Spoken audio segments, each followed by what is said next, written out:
energiezuinig feestvieren. Het kan. Dat is vanmiddag bewezen op de Grote Markt van Lier tijdens het allereerste energiefeest van IGMO. De intercommunale organiseerde het feest om energiezuinig en duurzaam leven in de kijker te zetten en de deelnemers van verschillende energieprojecten te bedanken voor hun medewerking.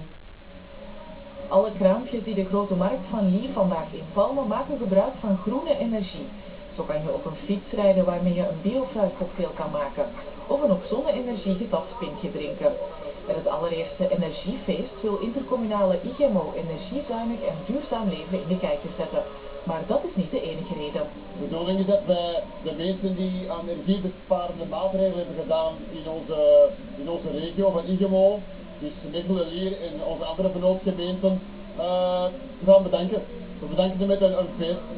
Meer dan 2000 mensen uit de IGMO-gemeente hebben deelgenomen aan verschillende energieprojecten, zoals bijvoorbeeld de klimaatwijken of energiescans.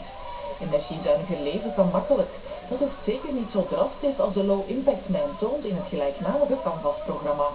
Met een paar kleine inspanningen is het al goed mogelijk om uw energieverbruik te verminderen. Het gaat over letten op stand-by lichtjes, om uw verlichting uit te zetten als er niemand aanwezig is bijvoorbeeld.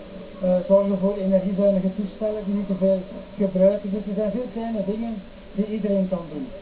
Een feest dat in het teken staat van energie, daar kan Don Quixote niet op ontbreken. Met dat personage probeert acteur Dimitri Leu mensen energiebewuster te maken. Zelf draagt hij uiteraard ook zijn steentje bij.